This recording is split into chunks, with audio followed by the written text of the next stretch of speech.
कुर्बानी के जानवर को पहले उसका मनका तोड़ना, सर घुमा के फिर गिराना, फिर उसके बाद उसको तकबीर फेरना एक गुनाह है। एक जानवर में 7 लोग हिस्सेदार हैं, 2 ने नमाज ईद अदा कर ली है, उनका टाइम नमाज का पहले था, और 5 चूंकि वो दूसरे इलाकों में रहते हैं उनका नमाज का टाइम बाद में है। तो उन्होंने अगर 2 ने नमाज ईद अदा करने के बाद जानवर ज़िबा कर लिया, तो 5 ने अगर नमाज ईद अभी अदा नहीं की तो इन 5 की कुर्बानी ज़ाया हो जाएगी। कुछ सीजनल कसाब या असली कसाब भी सिर्फ तकबीर फेरने के बाद जल्दी से चमड़ी उतारने की कोशिश करते हैं ताकि उन्होंने आगे जाके ज़िबा करना होता है। तो इस सूरत में जानवरों को तकलीफ पहुंचाना गुनाह है। अल्लाह के पैगम्बर ने सख्ती से मना किया है कि जब तक उसका खून जारी है उस वक्त तक आप चमड़ी उतारना शुरू नहीं करेंगे। कुर्बानी अगर आप कर रहे हैं तो अपने अहले मोहल्ला को उसकी गंदगी के साथ या रास्ते बंद या तंग करके अजियत पहुंचा के आप कोई नेकी का काम नहीं कर रहे, बल्कि अपनी कुर्बानी का अजर बर्बाद और ज़ाया कर रहे हैं। बिस्मिल्लाहिर्रहमानिर्रहीम। नाज़रीन, मैं एहसान अब्दुल आपसे मुखातब हूँ। कुर्बानी इंशाअल्लाह पाकिस्तान में परसों है। उस कुर्बानी के हवाले से, ज़िबा करने के हवाले से पहली बार याद रखिएगा कि नमाज का एहतमाम करना बहुत ज़रूरी है। फैसलाबाद में हमारे कुछ ऐसे इदारे हैं बड़े बड़े जहाँ लोग हिस्सा डालते हैं, वो 40, 50, 60 जानवर पहले दिन ज़िबा करते हैं। बड़ा मारूफ इदारा, मैं उसका नाम नहीं लूँगा। उनके यहाँ ऐसा होता है कि वो कसाईयों की नमाज पहले पढ़ाते हैं और वो नमाज पढ़ने के बाद जाके जानवरों को छुरी फेर के ज़िबा कर देते हैं। ऐसा नहीं होना चाहिए, क्योंकि जो बंदा कुर्बानी कर रहा है उसने भी नमाज ईद अदा नहीं की, और जो कुर्बानी के जानवर पे छुरी फेरता है, तकबीर फेरता है, ज़िबा करता है, उसने ईद अदा कर ली है। यानी जो बंदा कुर्बानी करने वाला असल में उसने भी ईद की नमाज अदा नहीं की, इसलिए उसकी कुर्बानी कबूल नहीं होगी। सब हिस्सेदारों की नमाज की कंफर्मेशन लेना लाजमी है। दूसरी बात कि अगर एक कुर्बानी के जानवर में 7 हिस्सेदार हैं, 2 ने नमाज ईद अदा कर ली है, 5 अभी बाकी हैं, कसाई कहता है मेरे पास बाद में टाइम नहीं है, अभी छुरी फिरवा लो। आप अगर वो 2 साथी तकबीर फिरवा लेते हैं तो 5 लोगों ने जिन्होंने भी नमाज ईद अदा नहीं की उनकी कुर्बानी बर्बाद हो चुकी है।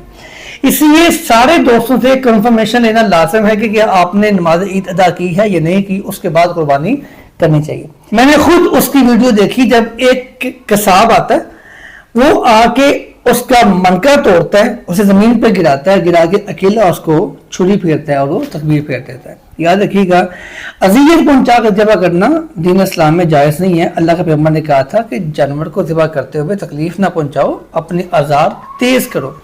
इस तरह उसको ऐबदार करना, उसके बाद कुर्बानी करना, ऐबदार जानवर की कुर्बानी कबूल नहीं होती। और ये मनका टूट जाना बहुत बड़ा ऐब है।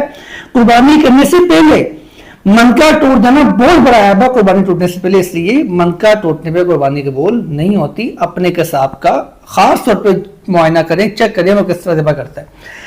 कोई खातून अगर जानवर ज़िबा करना चाहे तो जानवर ज़िबा कर सकती है, इसमें कोई कबाहत की बात नहीं है, अगरचे वो हायदा ही क्यों ना हो। अल्लाह के पैगम्बर के सहाबी सैयदना काब बिन मालिक रज़ियल्लाहु तआला अन्हु की एक लोंडी थी, वो बकरियां चढ़ाया करती थी। उसने इस दौरान देखा है कि बकरी बीमार हो गई है, उसने जल्दी से एक तेज पत्थर लिया, उसके साथ उसको ज़िबा कर दिया। अल्लाह के पैगम्बर के पास ये मामला आया, नबी सल्लल्लाहु अलैहि वसल्लम ने फरमाया ठीक है आप इसका गोश्त खा सकते हैं। अल्लाह के पैगम्बर ने यह सवाल नहीं किया आया वो हायदा थी या वो औरत पाक थी। अल्लाह के पैगम्बर का ये सवाल ना करना इस बात की इजाज़त देता है कि मर्द भी अगर तजुम्बी हो तो कुर्बानी का जानवर ज़िबा कर सकता है, औरत भी अगर से हायदा हो तो जानवर ज़िबा कर सकती है, इसमें कोई कबाहत की बात नहीं है। इमाम बुखारी रहमतुल्लाह ने बाकायदा इस पर बाब बांधा है कि औरत का जानवर ज़िबा करना कैसा है। तो जो लोग इसकी मुखालफत करते हैं उन्हें अल्लाह के पैगम्बर की मुखालफत करते हुए कुछ ख्याल करना चाहिए कि रसूलुल्लाह के फरमान के बाद, उनकी इजाज़त के बाद हम अपनी राय को पेश नहीं कर सकते। यही मतलब है ला इलाहा इल्लल्लाह मुहम्मदुर रसूलुल्लाह का कलमा पढ़ने का। चौथी बात, अगर अल्लाह रब्बुल इज़्ज़त ने आपको कुर्बानी करने की तौफीक बख्शी है तो अहले मोहल्ला को अज़ियत देना कोई समझदारी की बात नहीं है। यानी जानवरों के साथ बाहर किनार लगा के रास्ता बाकायदा बंद कर देना इंतहाई गुनाह का काम है और आपकी कुर्बानी बर्बाद कर सकता है। नबी इस्लाम ने एक मरतबा जिहाद का सफ़र किया और जिहाद के सफ़र के दौरान सहाबा किराम ने कोई रास्ता तंग कर दिया, वहाँ अपनी सवारियाँ खड़ी करके अल्लाह के पैगम्बर ने पैगाम भेजा جا کے پیغام دو کہ من ضیق طریقاً او قطع منزلاً او اذا مؤمنا فلا جہاد لہ، جو بندہ راستہ بند کرتا ہے یا تنگ کرتا ہے یا کسی مومن کو تکلیف پہنچاتا ہے، اللہ اس کا جہاد قبول نہیں کرے گا۔ اس طرح راستے بند کر کے یا اپنے جانوروں کے فاضل مدرجات کو نہ اٹھا کے یا عید والے دن اوجریاں بازاروں میں پھینک کے، گلیوں میں پھینک کے، گندگی اس کی پھیلا کے، باہر گرا ہوا لہو صاف نہ کر کے جو مومن کو اذیت پہنچائے گا اس کی اللہ قربانی قبول نہیں کرے گا۔ اور پانچویں اور آخری بات یاد رکھیے گا کہ بسم اللہ اللہ اکبر تکبیر لازمی پڑھانی ہے، اوپر کھڑے ہو کے اپنے کسائی کے اوپر کھڑے ہو کے چیک کرنا ہے وہ پڑھتا کہ نہیں پڑھتا۔